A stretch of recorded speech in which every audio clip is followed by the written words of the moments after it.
Salam alaikum. My name is John Breen, and it is an absolute privilege and an honor to be here. At Sanabil, we look at what are our natural resources. In the Kingdom of Saudi Arabia, there are many natural resources. Most of them are under the ground. Our natural resources are up the elevators and in our offices. Our greatest natural resources are the brains, the ambition, the experience, and the relationships of the young people that we have working within our organization. And when I look here at the faces and Saleh, I mean, some of you will become the future of Sanabil. And so it is a great honor to introduce our firm to you and tell you a little bit about what we do and where we fit into this interesting, mysterious world called private equity, PE. So I'm going to start. I've been around private equity now for over 40 years. I've worked in Toronto, I've worked in Chicago, I've worked in New York. Back in Toronto, I've had offices in Hong Kong and in London as well. And 10 years ago, I was asked if I would come over and help develop a private equity strategy for Sanabil. Working with our board, with our CEO, with some advisors, and with a very small staff. At that time, we were, I think, 15 people in private equity. And Michelle was telling me today we're over 85 people at Sanabil. So we're growing quickly. But we developed a plan of what was our strategy, build up the team, and then start executing. We are a subsidiary of the PIF. We're 100% owned by the government. We make global private equity investments around the world, and we focus on venture, small cap buyout, growth, and then continuing to build on the relationships that we have with some of the large cap private equity firms that we've made commitments to over the past. All of that adds up to about $2 billion a year of new commitments. Now, my wife tells me it's very hard to say the word billion without sounding a little bit pretentious, so bear with me, I'm sorry, but it's your money. We're a nimble and dynamic organization. We make the decisions right within Sanabil. We have an investment committee of our CEO, our deputy CEO, and our head of private investments, our head of risk, head of public markets and direct investments. And our objective is to deliver appropriate risk-adjusted rates of return. So some investments are going to, if they work out, make a very high rate of return. If they don't work out, you lose your money. Other investments are less risky, and chances are there's a higher probability that they're going to work out, but your return is not going to be as great because there was less risk. So I'm sure you've all learned about risk and return, and that factors into what we talk about in our investment strategy every day. So what is private equity? It's illiquid, non-public. So none of basically, these are companies and businesses that have not been listed on a public stock exchange like the Ottawa, the New York Stock Exchange, the London Stock Exchange. I talked already about some of those sub-strategies, large and mega buyout. And we define, large and mega buyouts are, these are investments where people are buying companies that are $1 billion or $2 billion or 3 or 4 or 5 up to 30, 40 billion of total enterprise value. Small buyouts are smaller businesses, and then the growth in the venture. Venture, we're doing everything from startups, incubation stage startups, and Series A, B, C, D venture rounds. Now, Sanabil, I didn't mention, we are a subsidiary of PIF. We have no pension obligations and no dividend requirements. So that informs us that we are able to be very patient and take a long-term view. A long-term view for our relationships and for our investments. And the cartoon that Mohammed picked out for me here is a little baby, and the boss is saying, we are making a long-term investment, and we figured, even at an early age, we better get you in on the loop. This is not coronavirus. But I wanted to give you a little bit of a picture of private equity. Over the last 50 years, so it was around a little bit before I got involved. But I'm going to tell you, when I was finishing up my university, and I think I went to Toronto and then to Chicago, was really when private equity was just starting to be in the news. And I'd be reading the Wall Street Journal, and it was paper then, and the Financial Times, and it was paper then. Be reading the paper and hearing about some of these leverage buyouts that people started doing in the 70s, in the late 70s. Gibbons Green Van Umberungen, KKR, Mancuso and Company. And I went and I said to my boss, we need to be doing some of these financings because this is going to become big. But what you see on these slides is that it's grown over these 50 years to 42,000 private equity funds. And I'll explain more about how funds are organized and structured in a minute. 11,000 GPs. So that means 11,000 organizations that are raising funds to make investments in private equity. And these guys have made, and these women, these men and women have made investments in over 100,000 companies now so far. And and what you see in these colors and the size of the bubbles is a sample of sort of what kind of strategies and industry sectors these private equity investments have been made. And the 14 billion of total commitments, I'll get into it in a minute, sort of how these commitments work from various organizations and families.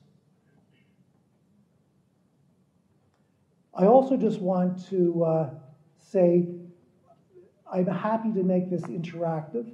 So if I say anything, or if something prompts you to have a question, please raise your hand and feel free to interrupt me at any time and ask me a question. And if it's a really tough question, then I'm going to shoot it over to Mohammed. Please feel free to stop and ask a question anytime.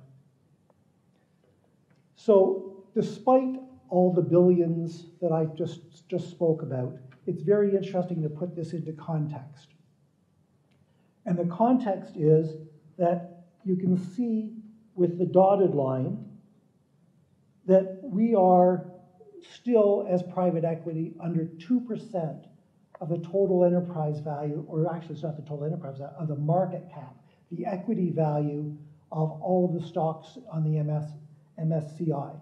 So it's a couple of $1 trillion, you'll see, is the size, it's about $1 trillion a year that's being raised, but our share of the total market cap is still pretty nascent. It's grown a little bit over time, a little bit of ups and downs, and there's been a lot of new fundraising over the course of the last couple of years. Now, why does anybody want to invest in private equity? It's the money. And over time, this is just looking at the last few years, but historically, private equity has always done better than the public market alternative. Now, when I was at Canada Pension Plan in Toronto, we used to benchmark every single fund investment and then every single underlying company investment against the public market alternative. And that would be by industry and by geography. And we judged the success or failure of a private equity investment as to whether it beat that public market alternative in those industries and in those geographies. And we would never get, and the bare minimum that we wanted to do was to be 4% or 400 basis points better than that public alternative. And we got bonused up to 800. It was as sort of as a cap because they didn't want to swing for the fences all the time and trying to outperform by taking really high-risk investments. So here you'll see on this slide that if looking back to 2018 as 100, private equity has almost doubled in returns compared to the public of $1.40. So we're in this to find alpha. And we'll talk again in a few minutes about what the sources of that alpha. That is the difference between what the push the button and do an TD Ameritrade trade and digging deep and doing a private equity investment. How do we create that value? So just a little bit on the structure. There's limited partners and there's general partners in private equity. And I don't think we need to spend a lot of time, given the time that we have, on the structure. But generally, the investors, who are, every once in a while, politicians like to demonize private equity. The private equity guys are the barbarians at the gate. But the reality is, if you think about who is private equity, it's the limited partners around the world. It's people like GOSI. It's people like Sanabil. It's people like Ontario Teachers Pension Plan, Canada Pension Plan, GIC, the investment arm in Singapore, Superannuation Fund in Australia, CalPERS and CalSTRS, the California Teachers Pension Plan, the California Public Service Pension Plan. So the reality is that when you cut through all of the layers of the onion, think of an onion, and there's just so many layers. The real face of private equity are the people on the factory floor, the people that are working in the unions and whose pensions, whose corporate pensions and whose government supplemental pensions are counting on to have good investment returns so that when they retire, they're going to have some good benefits. So that's who the limited partners are. Now, typically the limited partners, are these institutions that are set up by governments, that are set up by the unions, that are set up and aggregates this money, and we invest in these funds that are run by experts who we'll call the general partners. So that's the limited partner and general partner. And then what we, as limited partners, do is that we give commitments to these funds. So Mr. GP says, I'm going to go out and do a bunch of small cap buyout transactions. I've been doing it for 20 years. You've seen that I can do it really well. I have I'm a sector expert in 3 or 4 of the industries that we're going to be targeting. Give me your money, and I'm going to invest it for you. So we will make and he says, and I'm going to raise $1 billion pool. Back to that $1 billion. I'm glad my wife's not here because should be telling me stops using that word.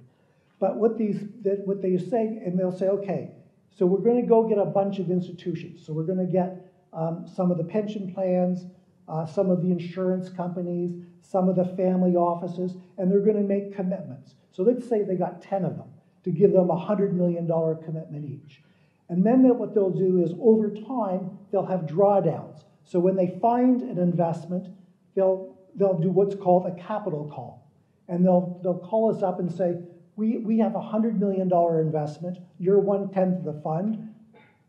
You need to send in your $10 million for this one deal. So what will end up being is it will end up with each fund having a diversified number of investments, say at 10 in the example that I just used. And of those 10, probably a few of them will be home runs, fantastic. A few of them will be good performers, and there might even be a couple that just didn't make it, didn't do so well. And distribution, so we're going to buy that company, we're going to build that company, we're going to grow that company, and then we're going to sell it for more than we paid for it. And when we sell it, we're going to give you a distribution. So when they're making the investment, they're calling the capital, and when they're selling the investment, they distribute the capital back to the limited partners. These limited partnerships are generally, you can see here, 10 years. We usually pay, maybe you've heard the phrase 2 and 20, a 2% fee for the team to be able to have sector expertise, to be flying around trying to find good investments.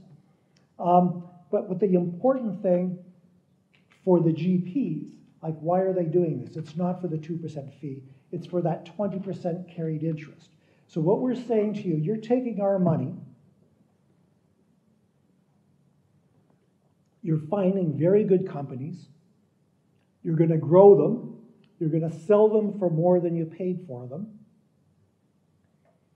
with our money, but in return, we're giving you 20% of the profit. So if we bought a company for 100 million and we sold it for 300 million, that's a 3x multiple of capital, and depending upon how long they held it is going to determine what the IRR, internal rate of return, is. So IRR and multiple of capital are generally two of the more important aspects that we look at when we're evaluating the historical performance of a group that we're contemplating doing some investment with. But what we say is, hold on, we could have just put our money in the bank.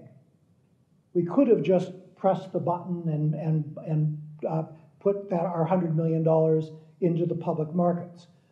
So you've promised us alpha. So before we give you that 20% carried interest, you've got to have that 8% preferred return. So you get to have 20% of the profits, but only after you've given us back 8%. And we call that the hurdle rate. And the management fee offset, I'll talk about that again in a little bit. Often these GPs will charge fees to the investee companies as well. We put a stop to that at ILPA about 10 years ago. And I'll give you an example of that in a minute, which is these best practices. That relationship between LPs and GPs, it's all about governance, alignment, and transparency. And just after the global financial crisis in 2008, I was on the board of ILPA, which is the Institutional Limited Partners Association, and we were saying there's too many GPs taking fees from our investee companies, and the world's falling apart. So why are they filling up their jets with fuel by charging fees to these investee companies? So one of the changes that we made was this 100%, on the very back here, 100% transaction fee offset, which meant that if you're charging a fee to one of our investee companies, it comes back to us because it's our money, not for you to fuel up the jet. So we also said, let's get some principles in place here to make it fair. And I had to actually give this speech to about 30 of the, here's that word again, billionaire private equity guys at a round table in New York about just over 10 years ago to sort of say, there's a new sheriff in town, and we've all decided collectively that this is what we want that relationship to be. So we want you to get rich because we want you to do well with our money, but you only get rich on that 20% carried interest. Two, the way the waterfalls work, and when I talked a little bit about distributions. So some funds, when they sell one company, they'll take their 20% carried interest right away. Other funds will wait until we get all of the money back from the 10 investments that we've made, and we know for sure that they've made that hurdle rate and that 20% carried interest. So you have to sort of look at the whole loaf of bread with the 10 slices in it as opposed to the one. So what we said in number 2 here is that if you took, if your structure was such that you took your carried interest, but then the second, third, fourth, fifth investment didn't work out, and it turns out that in aggregate you weren't entitled to that carried interest, we don't want to have to go chasing you down 10 years or 15 years from now. 3, stick to what you said we're doing. We've picked you because you're good at widgets in France. We didn't pick you because you were going to do left-handed nostrils in Brazil. Or we picked you because you were equity and then you go do debt. So stick to what you said you were going to do, because we're putting a portfolio of private equity investment funds together where we're going to diversify across sectors, across geographies. And we want you to basically just say what you do what you said you were going to do. Keep us informed, and if things go wrong, and they do, it's not an if, it's a when. When things don't go quite exactly as we intended, let's have a good process and procedures for dealing with that. And that generally is done through what we call an LPAC, Limited Partner Advisory Committee, which some of the largest investors in every fund will have this little committee and will then vote on amendments or changes to the limited partner agreement that was signed on the first day, setting out some of the terms. And here's something I'm going to share with you. All of the terms, these limited partnerships agreements, I've simplified this in a few slides, but they're several hundred pages now. And every page is basically your risk, my risk, your money, my money. And that's what it all boils down to. 200 pages of your money, your risk, my risk, and how you divide it up under various circumstances. But even after 200 pages and the most expensive and best lawyers in the world, which I'm happy that they're expensive lawyers, which I'm actually kind of happy about because that's what my wife does too.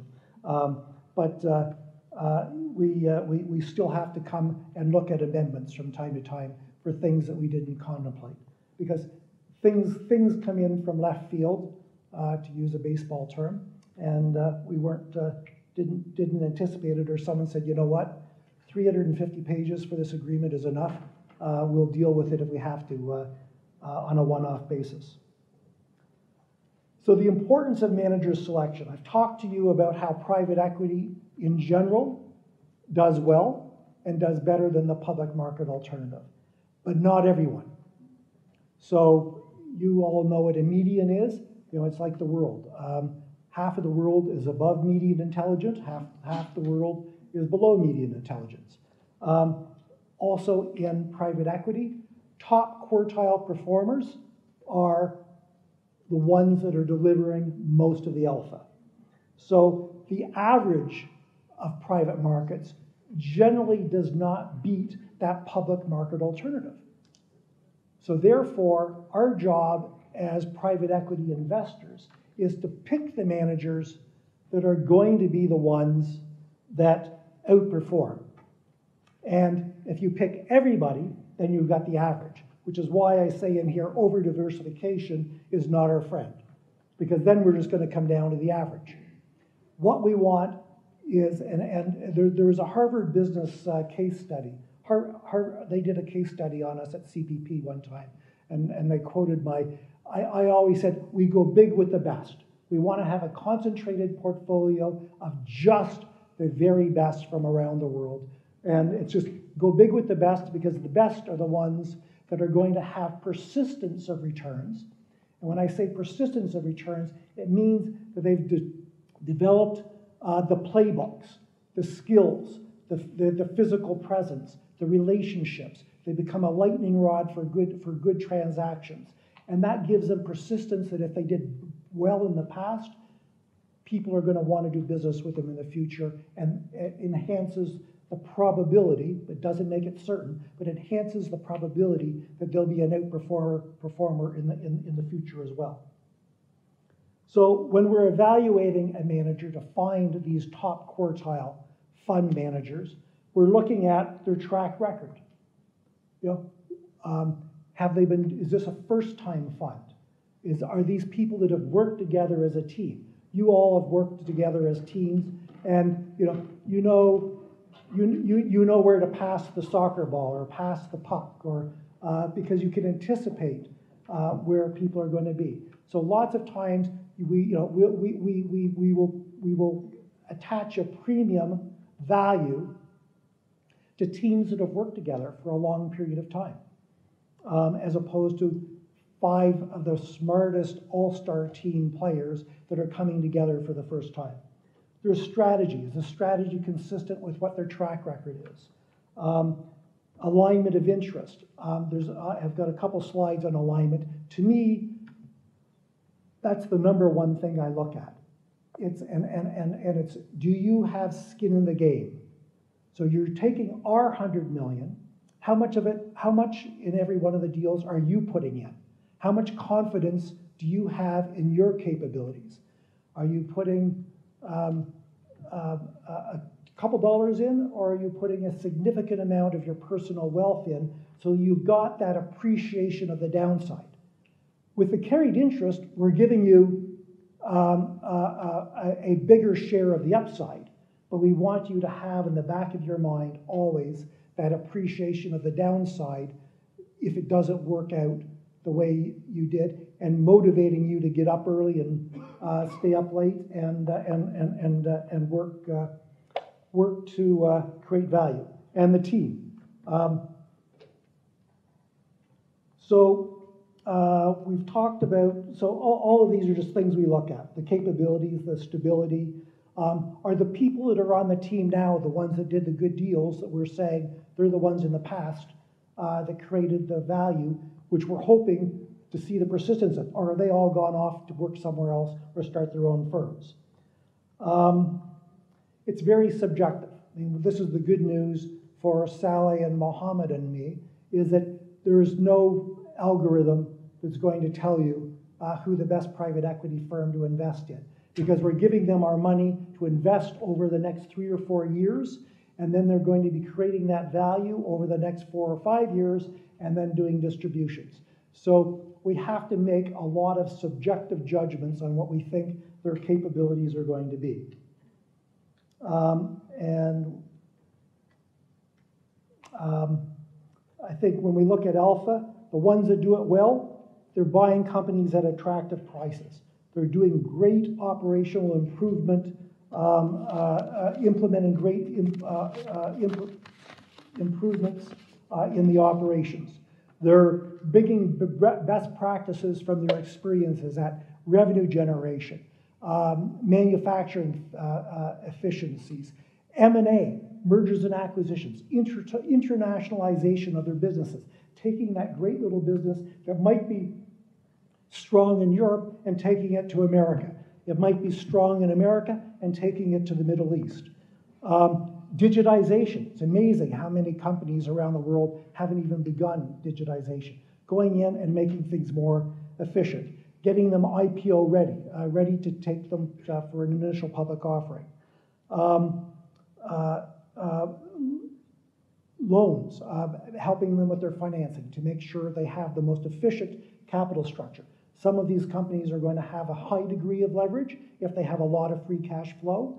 Others are not going to have as much free cash flow, and the leverage has to be a lot lower. But are the covenants such that when there's a bump in the road for that company, it gets taken away from them or not? So optimizing the finances. Alignment of interest, the GP commitment is what I just spoke about. We typically look to see the GP put in 4 or 5% of the fund. So if they're raising $1 billion fund, we'd like to see them put $40 or $50 million of their own money in it as well. I think I'm going to skip through this because of time.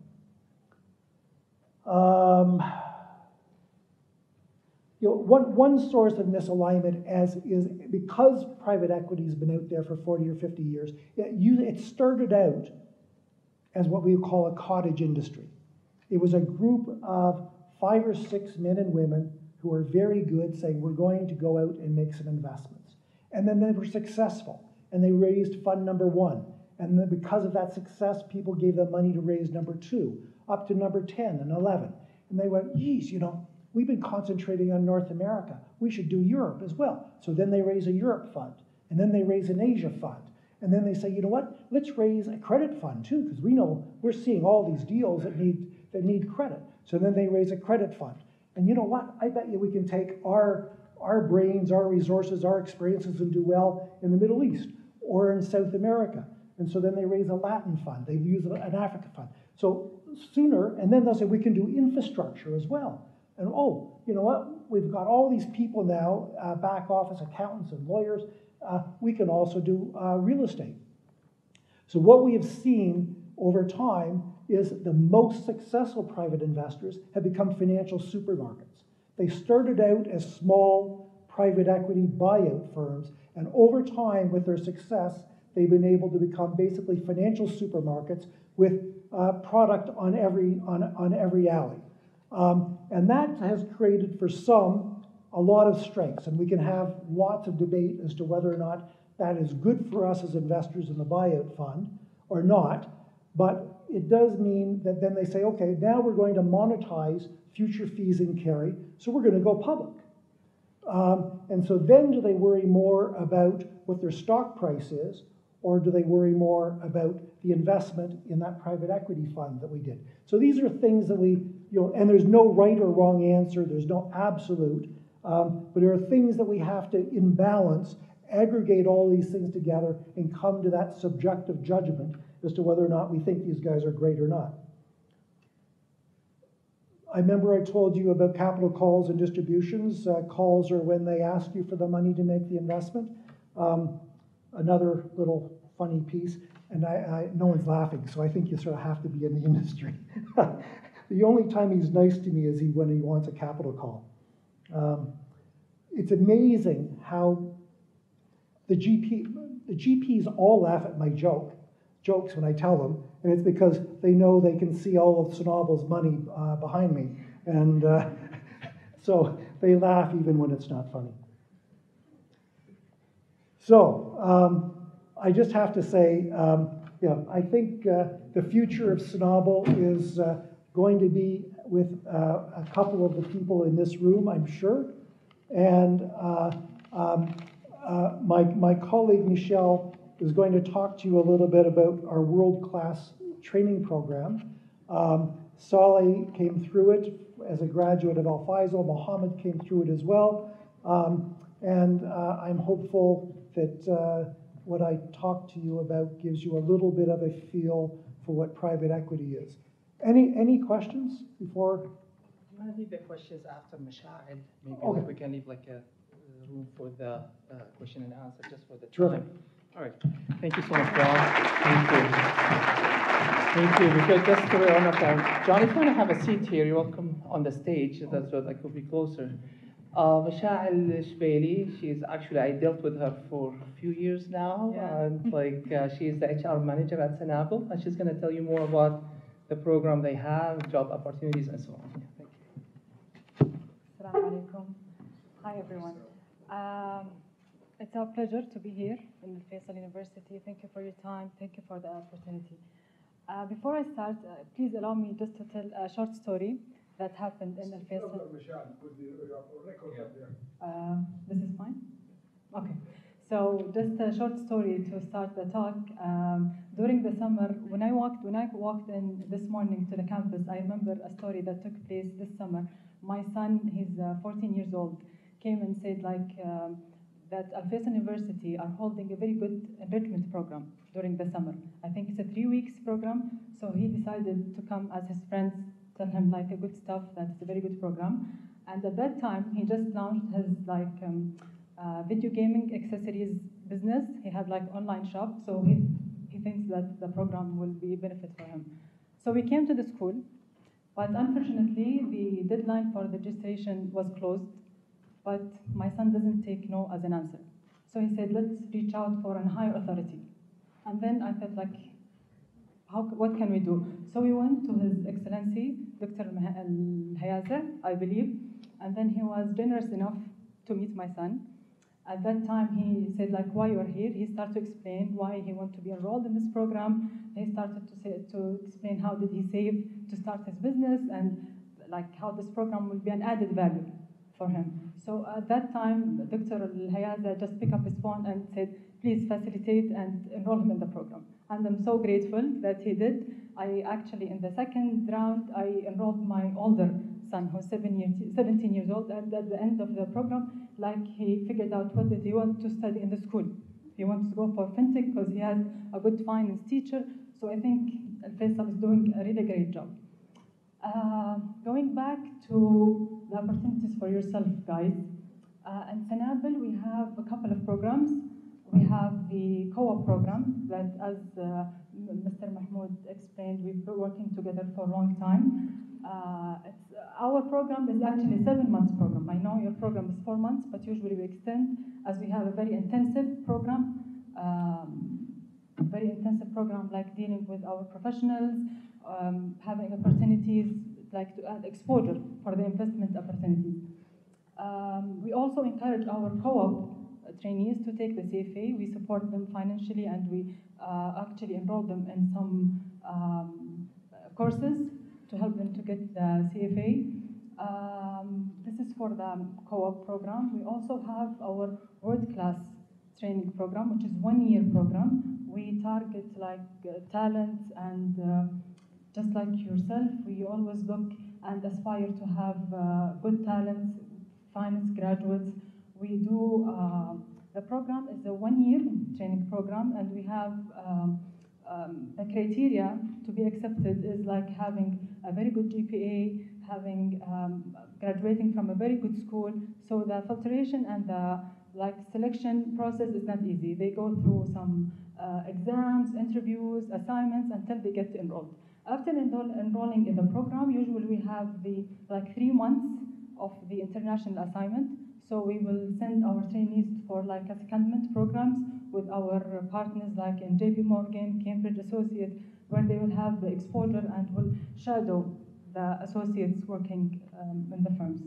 After coming back, they will have also the opportunity to interact with our investment professionals, just like Mr. John for the private equity. We have the direct investment, venture capital, the public market. They will have a very good exposure, and then they will have also the opportunity to review the investment opportunities.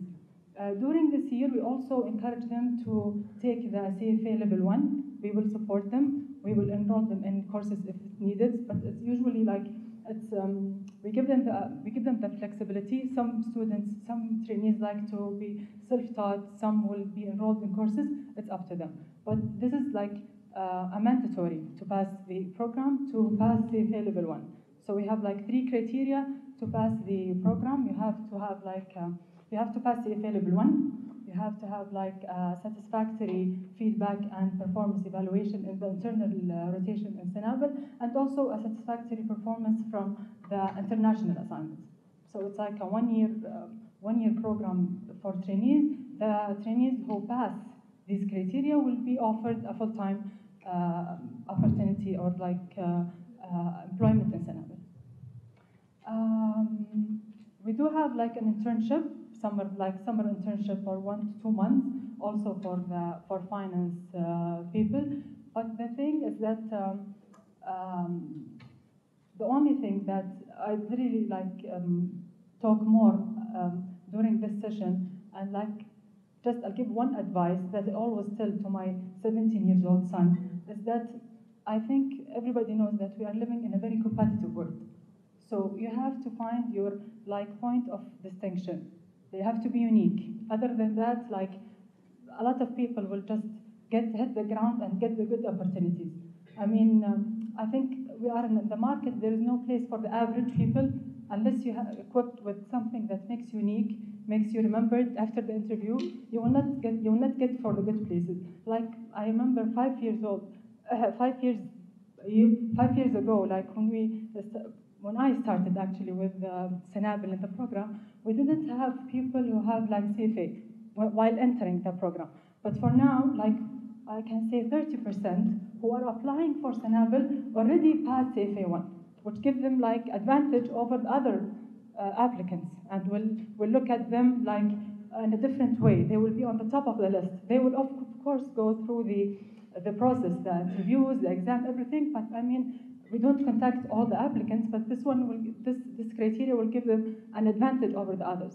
So I believe like put your like your target, study the market, be aware of the industry. Like I believe like if you're like a graphic designer, do a lot of internships, get your portfolio done. Always find something that makes you unique, makes you special, other than all the other applicants. Other than that, it will be very hard just to find the good opportunities. I believe so. Thank you. Do you have any questions? If you have any questions For Mr. John, maybe. Mr. Shahid? For Mr. John, I've read numerous studies that shown that institutional investors generally pull out money at the worst possible time. So they would pull out money from a fund, then it would outperform. So what does Sanabil do that other institutional investors don't? Is this on? Yeah. So, terrific question, and thank you very much. So, I guess I will go back to, we're very long-term investors. So, we are looking at our performance on a multi-year basis. So, we don't look at quarter by quarter or year by year returns. We're evaluating our performance over a longer period of time. And our compensation programs and incentives are designed to have 3 and 4 year average returns. So one answer is we don't really get fussed about ups and downs in the market that might be aberrations. Second, as I said, we're long-term investors, and we're trying to get Sanabil to about 85% illiquid. When I say 85% illiquid, I mean like 85% in private equity. That's the venture, that's the growth, that's the small cap buyouts, and that's the large cap buyouts. So just by definition, most of that money is in funds that are in those 10-year commitments, where we've made a commitment to give them a $100 million commitment. They're going to draw that down over 3 or 4 years. And then as they have liquidity events within that portfolio of the companies, the GP will make distributions back to us.